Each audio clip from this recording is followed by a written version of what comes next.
Yo la famille, j'espère que vous allez bien. Aujourd'hui, nouvelle vidéo. Dans cette nouvelle vidéo les amis, on va parler des problèmes qui commencent à apparaître sur la Audi. Il y a encore un peu de vent, je suis d'accord, il y a encore un peu de vent. J'ai toujours pas le micro-cravate, ça ne change pas. Mais bon, qu'est-ce que tu veux qu'on y fasse mon ami? Bon, aujourd'hui on est là pour parler des problèmes que j'ai rencontrés, enfin que j'ai actuellement sur l'Audi. C'est des problèmes qui sont réparables évidemment, c'est pas des choses qui sont on va dire qui sont foutues. Le premier problème que j'avais déjà commencé à parler un peu, c'était ma fuite d'huile. J'avais une fuite d'huile en fait. J'avais une fuite d'huile ici.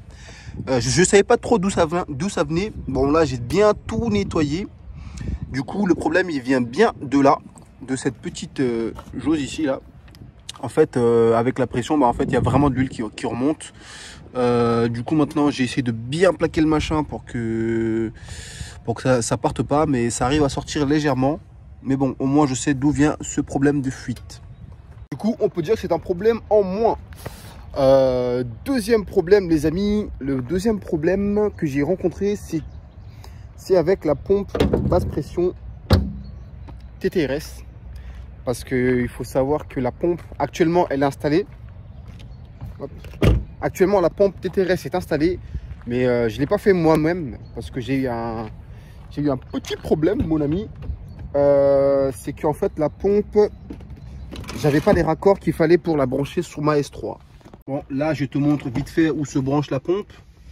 Voilà, j'essaie de te mettre quelques photos de comment c'était, mais en fait le problème que j'ai eu c'est que qu'en fait sur ma pompe basse pression, j'avais une sortie femelle, et du coup sur la Audi c'était femelle aussi. Du coup j'avais femelle pour l'arrivée d'eau de l'autre bassin. En gros pour ce côté là, l'arrivée d'essence jusqu'ici. Du coup ça faisait femelle, et du coup c'était pas compatible. Il me fallait un embout mâle que j'arrivais pas à trouver sur internet, et du coup je l'ai fait faire par un garage qui sont spécialistes aussi de l'automobile, dans le sens où ils préparent des voitures. Du coup la pompe basse pression du coup a été installée, sauf que après l'installation de la pompe basse pression j'ai eu quelques soucis avec, c'est à dire que j'ai eu des micro coupures avec des micro coupures, c'est à dire pas que ça injectait pas ce qu'il fallait, mais dès que tu montais haut dans les tours et que tu montais on va dire haut dans les vitesses, la voiture coupait direct. La pompe n'arrivait pas à suivre. Dès que tu commençais à augmenter un peu le débit de la voiture, elle n'arrivait pas à suivre, et du coup j'avais des coupures. Je vais essayer de vous montrer quelques extraits des vidéos que j'ai pu prendre quand j'ai roulé justement avec. Les gars, là j'ai un petit problème. En fait j'étais à pleine charge avec la Audi, et tout d'un coup elle a coupé. Regarde, là normalement je suis censé rouler à 110. Comme tu vois la voiture elle a coupé. Elle a coupé net, elle n'accélère plus, il n'y a plus rien.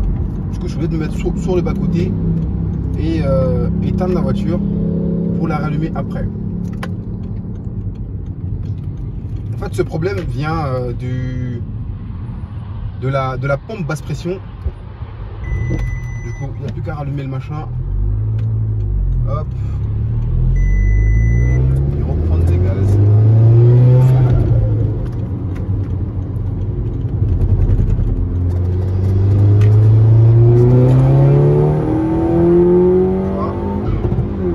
À fond avec, et que je suis vraiment à fond et que la pompe est débite au max, il y a des micro coupures. Du coup c'est soit la pompe qui est défectueuse, par exemple là elle a encore lâché, là la pompe elle a lâché. Du coup pareil, je suis obligé de couper la voiture, ce qui est pas bon du tout en roulant. Je vais te couper le moteur, ensuite de rallumer la voiture.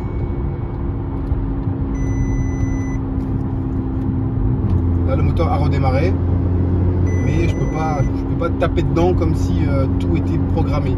Le troisième problème les amis, ouais, je sais plus compter moi. Le troisième problème que j'ai eu, enfin c'était pas tellement un problème, mais c'était le filtre essence que j'avais pas installé. Du coup je pense qu'il y a dû aussi avoir des complications à cause de ça. En fait j'avais pas changé le filtre à essence, et comme je suis passé à l'éthanol, en fait il faut le faire impérativement après les 1000 km. Du coup là je vais vous montrer quelques extraits de ce que j'ai fait. Les amis, le filtre il est juste là. Du coup je vais devoir dévisser là. Je vais devoir dévisser là, enlever ça, enlever l'autre bout et installer le nouveau tout simplement.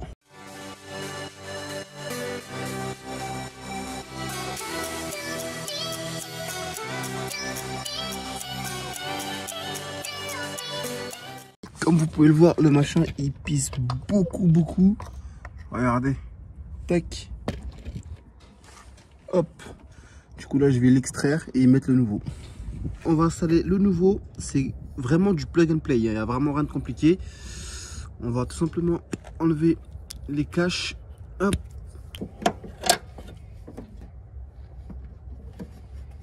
Du coup les amis, je vais apporter plus de précision au niveau de mes problèmes. Je sais, là je coupe un peu la vidéo comme ça, mais du coup en fait j'ai un autre problème. Là je pourrais pas vous montrer maintenant, mais j'ai un problème au niveau de tout ce qui est déphaseur et tout, parce qu'en fait le moteur il claque un peu. Il claquait en fait depuis un petit moment et en fait je commençais à entendre le son mais j'étais pas sûr. Au début je pensais que c'était les tendeurs de chaîne, mais finalement non, c'est pas ça. En fait là où, je sais pas si vous avez, je vous montrerai une image, mais au niveau de là où il y a la pompe haute pression, il y a une chaîne, etc. Et c'est un truc qu'il faut faire, enfin c'est un des entretiens qu'il faut faire. Je pense que l'ancienne personne ne l'a pas fait sur cet Audi. Du coup je suis obligé de le faire parce que bah, tu sens que le moteur claque légèrement. Du coup je serai obligé de réparer ça en plus des problèmes que j'ai actuellement. Ah oui les amis, j'ai aussi fait les étriers en rouge. Dites-moi ce que vous en pensez. Hop, je vous montre un peu le résultat.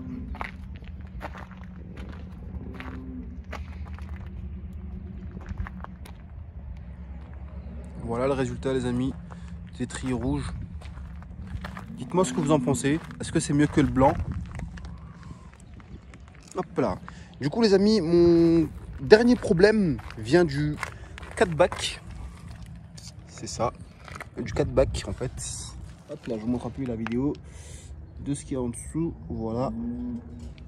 Mon troisième problème vient de là. C'est-à-dire qu'en fait, j'ai des problèmes qui viennent directement du silencieux arrière. Parce que j'ai essayé de tout vérifier en fait. Mais en fait, j'ai un son qui est dans le silencieux. C'est un son de tôle en fait qui tape à l'intérieur quand j'accélère ou quand la voiture vibre un peu.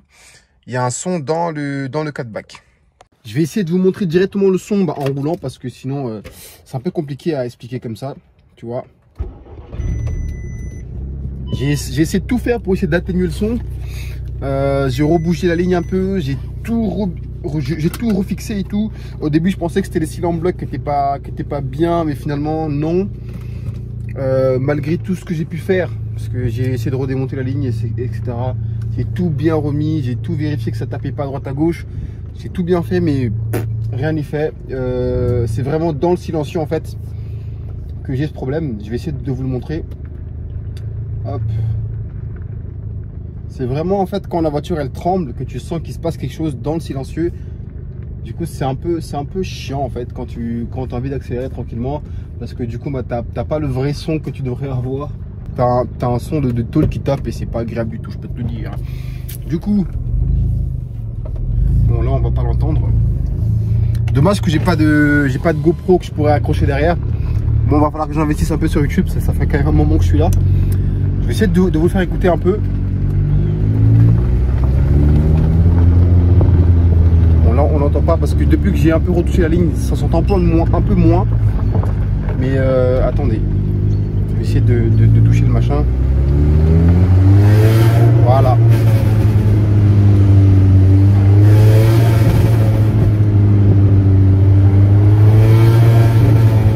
Vous entendez? Et bah ce son, hop là, ça m'énerve déjà. Ce son vient directement en fait du silencieux. Du coup je sais pas ce qui se passe à l'intérieur, je sais pas s'il y a des trucs qui se sont pétés entre guillemets. Il faut savoir qu'un catback Miltech ça coûte super cher. Du coup je vais essayer de ramener ça au garage déjà pour voir si c'est réparable. Et puis si c'est pas réparable, bah pas le choix hein. On va devoir acheter un autre 4-bac. C'est pas la mort non plus. Mais bon, j'aurais préféré mettre mes billets autre part. Sinon, il y a une question qui m'a été souvent posée, les amis, sur mon Instagram, d'ailleurs, qui s'affiche là. Ajoutez-moi, c'est Yanso Auto directement, comme le nom de ma chaîne. C'est tout simple à me trouver. Vous pouvez venir me parler sur Instagram, me demander ce que vous voulez. Si vous voulez plus de conseils sur certaines choses, il n'y a pas de souci là-dessus, les amis. La question qui m'a été souvent posée, c'est le décata. Après l'installation du décata, est-ce que ça passe au contrôle technique? La question qui revient souvent. Il faut savoir qu'un décata, ça veut dire que tu enlèves le catalyseur. Donc directement, tu enlèves une partie entre guillemets des normes. Donc techniquement, ça passe pas. On va pas se le cacher, un décata ça ne passe pas au contrôle technique. Je sais pas si toi tu fais un décata et que c'est passé, je sais pas chez qui t'es passé pour le faire, ni combien tu l'as payé, mais un décata ça ne passe pas au contrôle technique. Après vous pouvez avoir des détrompeurs, etc. Je sais pas comment ça fonctionne exactement, je vais éviter de dire des bêtises dans cette vidéo, mais un décata sans rien faire, on va dire, ça passe pas. Un kata 200 cellules, ça passe parce que c'est un kata sport. Normalement là-dessus vous n'aurez pas de problème, mais un décata techniquement ça ne passe pas. À part si vous avez des connaissances ou vous avez des machines pour faire des je sais pas quoi. Donc voilà, je vais rester sur ce mot. Ça ne passe pas au contrôle technique. Du coup les amis, on va essayer de trouver des solutions à nos problèmes très bientôt. J'espère que j'aurai pas à racheter mon 4-bac parce que vu le prix du machin, bah, voilà quoi. Sinon bah voilà, je vais essayer de vous faire écouter un peu le son quand même s'il est un peu caché. Là on entend bien le machin, je sais pas si vous entendez bien. Là on entend bien. Ah c'est pas beau, ça gâche tout là, putain, j'ai mis mon décata et voilà, et machin, c'est une catastrophe. Mon Dieu, pas possible. Bon bah sur ce son de merde les amis, je vous dis à bientôt pour une prochaine vidéo.